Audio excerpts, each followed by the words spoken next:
BJP के नेता अग्निकांड की जांच की मांग को लेकर 29 जनवरी को आनंदपुर पहुंचे थे, लेकिन उससे पहले ही आनंदपुर की हादसे वाली जगह को चारों तरफ से सील कर दिया गया था। बंगाल में अग्निकांड में मरे हिंदुओं को लेकर बीजेपी का ममता पर बड़ा हमला।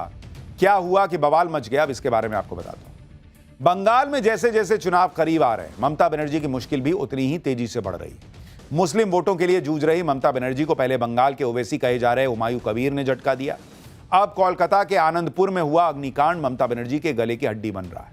कोलकाता अग्निकांड में ममता बनर्जी का कनेक्शन जोड़ते हुए बीजेपी ने आरोप लगा दिया कि भाई ममता बनर्जी जवाब दें, और प्रदर्शन किया, जिसे देखकर ममता बनर्जी का पूरा चुनावी समीकरण ही बिगड़ा हुआ है। बीजेपी ने ममता बनर्जी पर आनंदपुर अग्निकांड में आरोपियों को बचाने का आरोप लगाया है। मरने वाले सभी हिंदू हैं, इसलिए ममता पर अनदेखी का भी आरोप लगाया बीजेपी ने। वहीं अवैध घुसपैठ रोकने के मामले में हाईकोर्ट ने भी बंगाल सरकार को अल्टीमेटम दे दिया है। कोलकाता के आनंदपुर में हुए अग्निकांड को 5 दिन हो चुके हैं। अब तक लाशें निकाली जा रही हैं। इससे बंगाल की सियासत में आग लग गई। आज बीजेपी नेता शुवेंदु अधिकारी की अगुवाई में बीजेपी कार्यकर्ता आनंदपुर पहुंचे और यहां पर उन्होंने लंबा चौड़ा पैदल मार्च निकाला। सैकड़ों लोग भी इस मार्च में इकट्ठा हुए। इस दौरान बीजेपी ने ममता बनर्जी और टीएमसी सरकार पर जमकर हमला बोला। शुवेंदु अधिकारी ने ममता बनर्जी पर आरोपियों को बचाने का आरोप तो लगाया ही, साथ ही यह भी कह दिया कि मरने वाले हिंदू थे सारे, इसलिए ममता बनर्जी मामले से दूरी बनाकर बैठी। सुनिए एक बार शुवेंदु अधिकारी।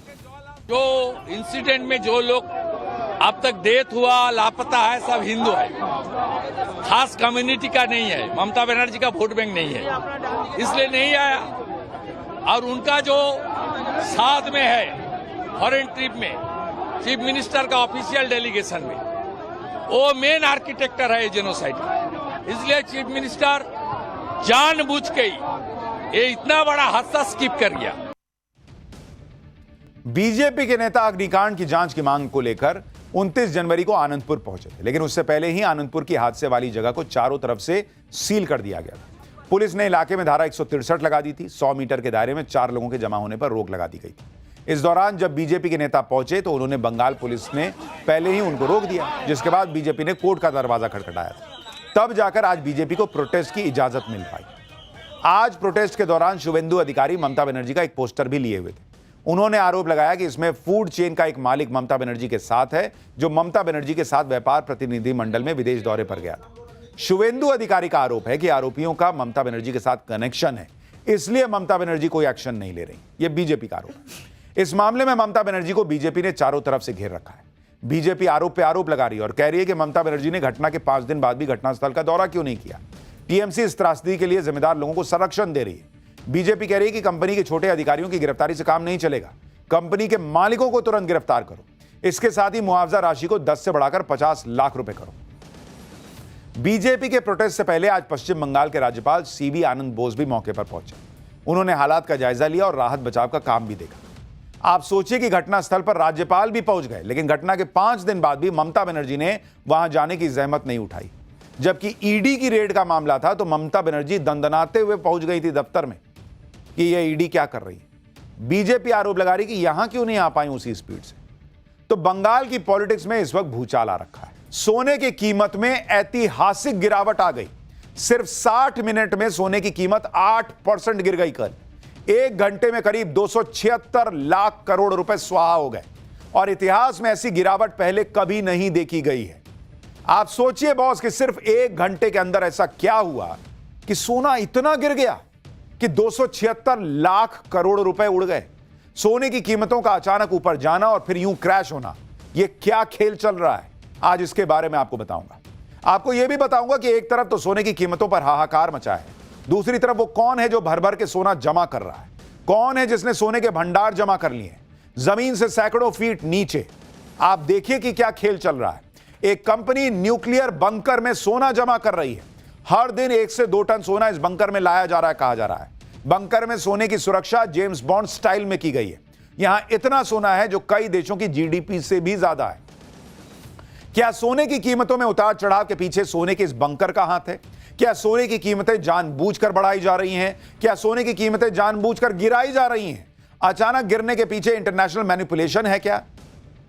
आपको सोना खरीदना है, नहीं खरीदना है, एक्सपर्ट्स क्या कह रहे हैं? और कहां चाइना में इतना सोना मिल गया कि लोग हैरान रह गए। आज आपको सब दिखाने वाला हूं। सबसे पहले देखिए कि सोने चांदी की कीमतों में कितना बड़ा क्रैश आया और ऐसी गिरावट थी जिसने कुछ ही मिनटों में लाखों करोड़ रुपए स्वाहा कर दिए।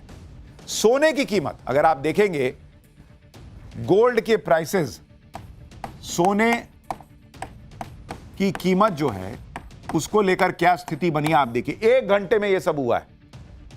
8:14, 8:14 PM, ये आपको गुरुवार का बता रहा हूं, गुरुवार को रात 8:14 ये गिरावट शुरू हुई,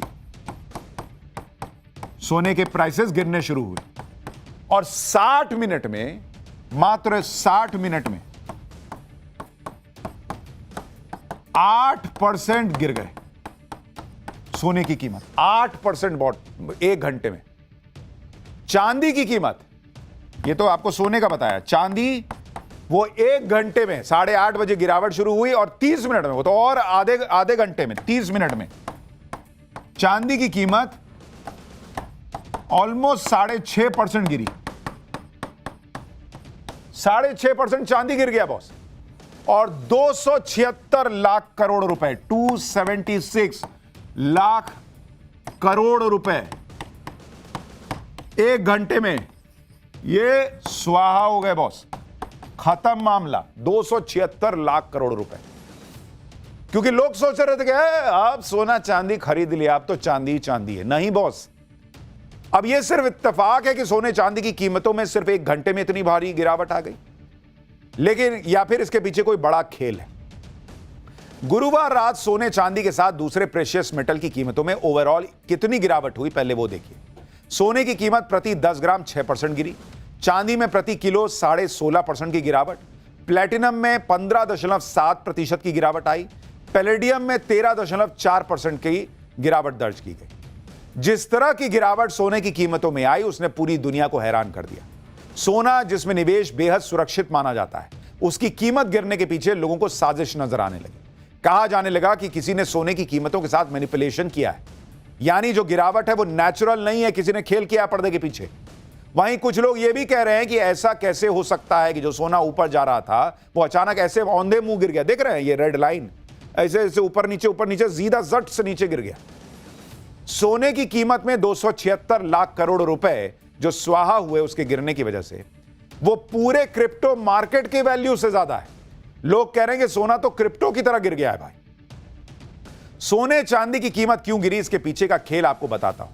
इसके पीछे कई कारण बताए जा रहे हैं। सोने की कीमतों में गिरावट का मुख्य कारण डॉलर का मजबूत होना माना जा रहा है। अमेरिकी डॉलर पिछले 4 साल के सबसे निचले स्तर पर था, लेकिन कल डॉलर में मजबूती आई। डॉलर महंगा होने से दूसरी करेंसी का इस्तेमाल करने वालों के लिए सोना महंगा हो गया। इससे ग्लोबल डिमांड में कमी आई और सोने की कीमतें क्रैश कर गई। इसी वजह से निवेशकों ने जमकर मुनाफा वसूली भी की, जिससे कीमतें गिर गई। निवेशकों में अमेरिकी फेडरल रिजर्व के नए अध्यक्ष को लेकर अनिश्चितता भी है, क्योंकि ट्रंप ने हाल ही में कहा था कि वो शुक्रवार को नए फेडरल रिजर्व अध्यक्ष का ऐलान करेंगे। इन सारी वजहों से सोने की कीमतों में अचानक से गिरावट देखी गई। आप देखिए कि गिरावट सिर्फ सोने की कीमत में नहीं हुई। जब सोने और चांदी के दाम रॉकेट बने हुए थे तो कई लोगों ने ईटीएफ में निवेश किया। ईटीएफ यानी एक्सचेंज ट्रेडेड फंड, सोने में निवेश का डिजिटल तरीका कह सकते हैं आप इसको, जो स्टॉक एक्सचेंज में शेयरों की तरह ही ट्रेड होता है। ईटीएफ 99.5% शुद्ध फिजिकल गोल्ड से समर्थित होता है। इसी की चोरी का डर या मेकिंग चार्ज नहीं लगता, इसमें चोरी का डर ही नहीं है। ईटीएफ की 1 यूनिट 1 ग्राम सोने के बराबर होती है। सोने के दाम गिरने से ईटीएफ के दाम भी 24% गिर गए, यानी सोने की कीमत में गिरावट का डायरेक्ट असर ईटीएफ पर भी हुआ और यहां भी लोगों को नुकसान हुआ। सोने और चांदी की कीमतों में भले ही गिरावट आई हो, लेकिन अभी भी निवेश के लिए यह सबसे सुरक्षित माना जा रहा। अभी भी सोने और चांदी की कीमतों को लेकर एक्सपर्ट्स क्या प्रिडिक्शन कर रहे हैं, पहले वो देख लीजिए। जैसे जेपी मॉर्गन ने भविष्यवाणी की है कि सोना 2,80,000 रुपए प्रति 10 ग्राम तक जा सकता है। अभी भी उनको लगता है आर्थिक अनिश्चितता, महंगाई का डर और जियोपॉलिटिकल टेंशन की वजह से सोना और महंगा होगा। चांदी, कॉपर और प्लैटिनम की कीमतों में भी तेजी आने की संभावना है। कई एक्सपर्ट्स का यह कहना है कि कम समय के लिए कीमतों में उतार चढ़ाव होता रहेगा, लेकिन लॉन्ग टर्म के लिए सोना और चांदी की कीमतें ऊपर ही जाएंगी।